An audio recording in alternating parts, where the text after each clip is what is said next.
Let's talk about 2022's The Pale Blue Eye, a crime horror mystery film directed by Scott Cooper, starring Christian Bale and Harry Melling. As per all of our honest reviews, I'll be discussing major plot details, which includes my own thoughts and opinions. So if you haven't seen the film yet, or you don't want any surprises, make sure you go and watch that before returning to this review. Let's get into it. As with a lot of crime mystery features, you should go into this one accepting that it is a slow burner. There's a lot of different names and relationships thrown into the mix, with the narrative being entirely driven by lengthy spells of dialogue, so I am going to be summarising a lot of the plot in the interests of time. The Pale Blue Eye is set during October 1830 at the United States Military Academy, located in West Point, New York. Scott Cooper immediately sets the tone by depicting the figure of a body hanging from a tree in the very first scene that is shrouded in fog. From an artistic standpoint, I love this imagery, which is well in keeping with what I perceive as a classic Gothic setting. Here you have a body that is the centrepiece of the story, with the fog symbolising confusion and the concealment of answers. Although lost lives aren't too much of a surprise occurrence at the harsh conditions of a military academy, what brings the shock factor is the fact that the heart has been carved out of the corpse. Augustus Landor is our protagonist for this one and has an exquisite history of crime solving, and is being summoned to the academy to carry out a highly delicate investigation of the event in question, with the unfortunate victim identified as Leroy Fry. Although he's had an illustrious career, all isn't too well for Augustus at home, with his daughter running away a short while ago. We learn all of this within the first 10 minutes of the film, which as a viewer I felt was conveyed in a really clear and concise way, and it wasn't dragged out too much, which films of this genre tend to fall victims of, which I really appreciated. It allowed me to actually relax into the story and look forward to seeing where it was heading. Suspecting it was one of the other cadets at the academy, Augustus enlists the help of a young cadet to aid his investigation, to help him covertly infiltrate the other men for potential leads. The cadet that he enlists is Edgar Allen Poe. Although the film is a work of fiction, Poe is of course a famous poet and linguist of the 19th century, and I must say that Harry Melling's portrayal of Poe was very, very strong. Of course, he's no stranger to the silver screen himself, playing Dudley in the Harry Potter franchise in his youth, before putting in a shift as Harry Beltic in The Queen's Gambit, where I really started to take notice of his emergence. But he really steps up another notch here, I feel, in his eccentric yet philosophical performance of Poe. The two bond over a drink in the barracks pub, and he suggests that Augustus needs to visit a cadet named Loughborough, who was Fry's roommate and had a fallout with him over the fact that he fell in with a bad bunch. As the plot begins to unfold, there is further events surrounding two other cadets, which are roommates of Leroy Fry. Randolph Ballinger is found hanging, whilst Cadet Stoddart is supposed to have completely fled the barracks, fearing that he might be next on the murder list by way of association. Augustus collaborates with Dr. Daniel Marquise, the academy physician who resides at the barracks with his wife Julia, daughter Leah, and son Artemis, who is also a cadet. Augustus finds marks on the back of Fry's neck when examining the body, which the doctor has missed, and he suggests that he must have died fighting. This officially opens the case to being a murder case, and he snaps back Fry's fingers,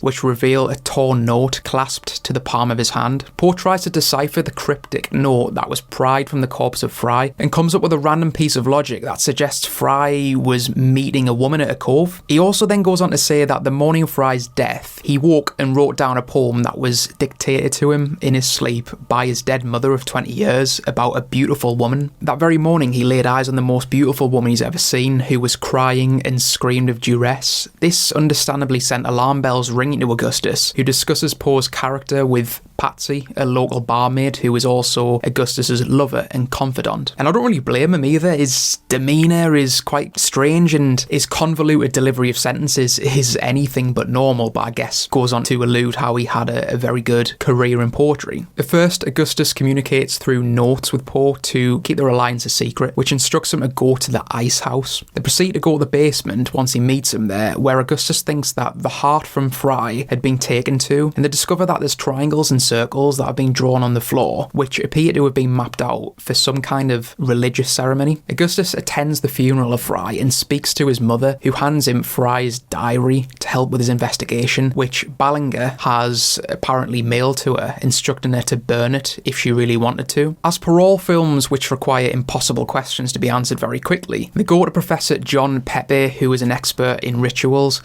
obviously, who straight away points out that the drawing on the basement of the ice house is a magic circle and that the magician would stand there in the triangle with a group of assistants. He orders Augustus to get a book from his shelf by Pierre Lelancre, a witch hunter who executed 600 Basque witches. However, the book that he wanted to give them is by Henry Leclerc, who executed 700 witches and is being reputed to have been destroyed. Rumour has it is that he left behind 2 or 3 other volumes identical to the one destroyed, and finding one is the fixation of any cult collector because Leclerc left behind instructions for securing immortality, the hearts of hanged men being one key sundry for this. Shortly after this, one of the captains of the academy received a letter stating that a cow and sheep had been found mutilated also nearby, with their chests carved open and hearts removed. However, the doctor identifies that the incisions on the animals look different to that of Fry, suggesting that someone else has done it. Now, at this stage, I will admit that I was a bit discouraged by the plot. Here we go again. It's an evil spirit who is the culprit and wants to return back to the living world by harvesting all these hearts. And now I'm going to have to watch Christian Bale punch a ghost in the face. But as they delve deeper into solving the mystery, Poe learns that Augustus's daughter has ran away a short while ago. There's some great character development here, and as the audience, we can really feel this sense of aching from Augustus, as the pain of this event is still very raw for him. Poe empathises with his circumstances, but you can clearly say that he's grown very fond of Augustus and is relishing in the opportunity that he's been handed to assist in solving this crime. There's a brief nod to Poe's imminent future in poetry as well, where he finds a book penned by Lord Byron, who was a world-renowned English poet and had a significant impact on a young and upcoming writer, which is Edgar Allen Poe. And there's no doubt that Poe's early poems also included Byronic tendencies. A nice little Easter egg there. But Poe grows fond of Leah Marquise, who is Dr. Marquise's daughter, and he chooses to walk with her through a cemetery as a first date, which is obviously very normal. But she ends up collapsing to the ground and has a seizure, which is quite violent. Now, it was interesting to have this inclusion in the film, I thought, because a common misconception hundreds of years ago was that people with epilepsy were actually possessed by something. And I guess this is where I predicted what part of the revelation would be, which turned out to be pretty much bang on as well. So Dr. Daniel Marquise had tried everything to help his daughter, who was saying that she was in contact with someone telling her to do bad things. And this turned out to be her great-great-grandfather named Henry Leclerc, who was previously mentioned by Pepe,